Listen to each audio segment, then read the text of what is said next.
What's going on, guys? So I just finished a back workout and I wanted to shoot a quick video to show a tour of my basement gym, which people have been asking me about. So I'm going to do a quick walkthrough for you. And we're going to start over here. We have the Syedee seated back machine. You can see I flipped the handles.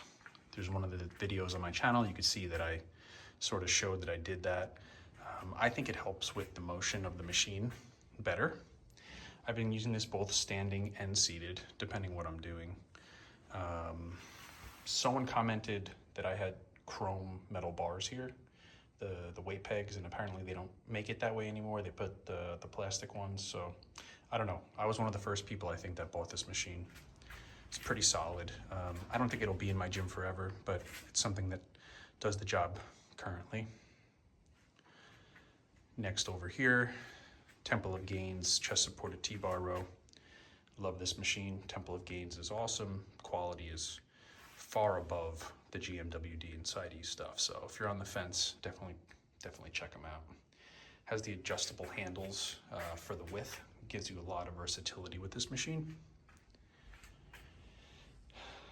Right here, we have the GMWD leg curl, leg extension. I'm going to be replacing this probably soon. I'm trying to figure out what I should be going with. I'm just waiting for some options. GMWD just released a new version that looks pretty cool. I'm not crazy about the price for what it is, but I'm trying to decide on that versus like a selectorized leg extension. Titan Fitness Preacher Curl, pretty simple, straightforward. That's a Synergee super curl bar. This is a back extension ab crunch, GMWD Syedee. Oh, I'm not sure which one. There's no label on mine actually, so whichever version is on Amazon, that's that's what this is. It's okay. I use it for the back extensions mainly. I feel like with the abs, it's hard to get like a real contraction, for me at least. Titan Fitness weight stand. Those are all Repfitness plates. I don't think they make those anymore. These are the double-sided ones. I think they went back to a traditional plate now, but these are like a double-sided. They're the same. They're not flat on the back. This is just a cheap, no-name, easy curl bar. The new Repfitness pep-ins. These things are amazing so far. I've been using them for about a couple days now. I've had them. And the Yes For All stand, which has been solid. It uses a strap to attach the cradle. I'm thinking I may need to rethink how to attach it, just because the strap works, but it still gives, like there could still be left to right movement. So I was doing rows today and I was using a high weight, and you know, the cradle can move a little, but the stand itself is solid. Repfitness bench, which is awesome, but I think I may upgrade it to a black wing. I'm just waiting on some stuff. The one thing I don't like about this one, I think this is the AB 3100. I'll have to take a look. I don't like how wide this is, especially when you're gonna sit down to do like dumbbell presses. I wish it was more narrow. I flipped the seat around. If you go on their website, you'll see the wide parts towards the front. I flipped it, which helps a little, but you know, it's still a little too wide compared to the other benches and what I was used to at the commercial gym. Okay, Rogue squat stand. I have really low ceilings, so this works out perfect.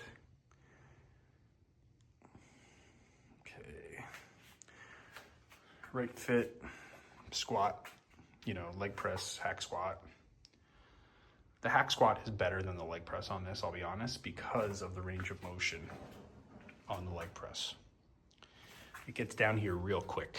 And I'm thinking of maybe, for the time being, when I put the pad on the bottom for the leg press, of elevating the pad a little, so it gives me a little more range of motion. I haven't decided, I haven't really tried yet.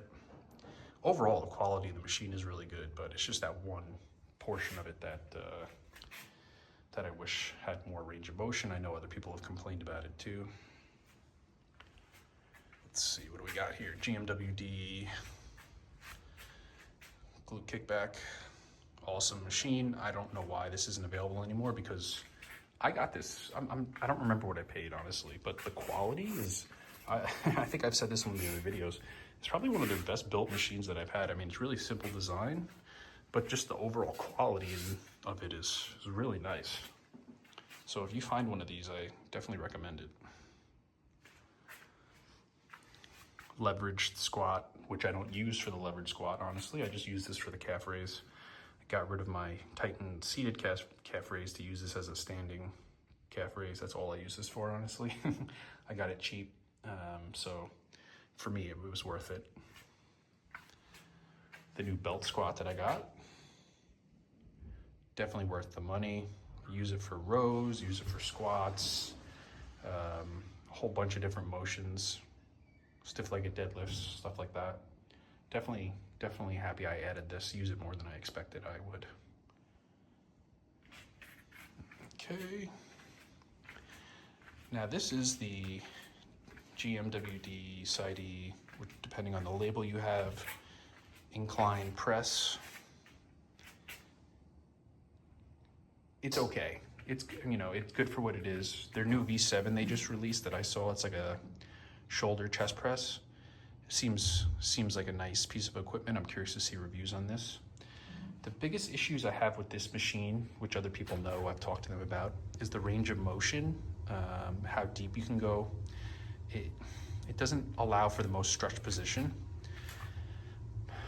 A way to alleviate that, someone actually wrote in my comments the other day, and I appreciate it, is to add another pad on top of it, which I'm going to do, and I'm going to put a video about that, because I'm going to take the bench, the pad from the Ritfit, whatever you want to say, and put it on here. And I tried it the other day, and it definitely added more stretch to the motion. And then I just wish they wouldn't have angled the seat that way. It makes no sense to me. Those are the two biggest things about it.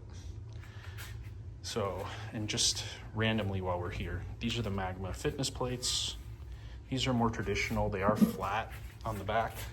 Has more of sort of like a matte finish than the glazed finish of the Repfitness pads. GMWD preacher curl. It's okay for the money. Range of motion is okay. I have some gripes with it. I mean, it works, but it's not my favorite piece in my gym, that's for sure. I'm more likely to use a barbell, easy curl bar, dumbbells than hop on this, honestly. So I don't know how long this is gonna really be around for. If I had something to replace it, I would, but since I don't, I just sort of keep it. Temple of Gainz multi-flight. This machine is awesome. There's nothing else I could say about this. I'm using it for shoulders, I'm using it for chest, I'm using it for my back. I mean, the amount of exercises that I could do with this has been awesome. The stack is a game changer with supersets, things like that. And the prior one that I had, the biggest issue I had with it, obviously besides it just being in a static position, is that the weight balance was really off. And you would go to do a raise sometimes and the whole machine would tip backwards. It was honestly dangerous. So, I mean, that's something to keep in mind. I mean, obviously you put some weights on the bottom and it's fine, but for someone who doesn't know, that could be an issue. Kang Lat Tower fits in my basement because of the low ceilings. Doesn't give the best stretch because of how short it is. I have to use certain attachments to make sure I get better range of motion when I'm doing lat pull downs. They have a new version that angles up at the top, and that really alleviates some of that, I think. Obviously I haven't used it. If this breaks, I may end up having to do something like that and position it in my ceiling properly so that I can get that stretch. But I use this a lot. I mean, I use this for triceps, back, everything. The only thing I don't find it works well for is if you're doing like cable curls, bicep curls from the bottom, because the weights are on the back, so there's a tendency that the machine could flip backwards, like it lifts up off the ground if you put enough weight on it. And you guys hear me talk about this machine all the time, the seated chest fly. It looks like the design now is different, the one that's online. I bought this when it first came out. It's not even labeled correctly. I mean, it was sold by GMWD Syedee and it says Firesman on it. It looks more similar to some of the more expensive machines that I see online, because the other ones looks like they drop the legs with the weight pegs now on Amazon when I look at it. So these are Synergee plates. These were on clearance. Sometimes I weighed them. The weight is sort of off on some of them. So you hear my dogs upstairs running around currently. Weight stack, Syedee Cheat Fly. You guys have seen this before. It's decent for the money. The new ones have aluminum pulleys, which I'm curious about, but otherwise, you know, it gets the job done. And then the Temple of Gainz wrist curl, which you guys have seen, has the stack there. I used the pins on it for drop sets. The new version of this has a cable instead of that post there. And, you know, seems pretty cool. I use this loaded up a bunch of weight. This is basically my wrist forearm training now, this machine. Pretty cool machine. And then there's just a dip station there. So that's basically everything in my gym. If you guys have questions, let me know. I mean, I'm obviously, you know, upgrading stuff, moving stuff in and out of this. So I'm sure this is going to change. But, you know, make sure you like and subscribe. I love trying to post some videos for you guys, even though I know, you know, my channel's kind of off the cuff. I hope you enjoy it. Hope it gives some insight, and talk to you guys soon.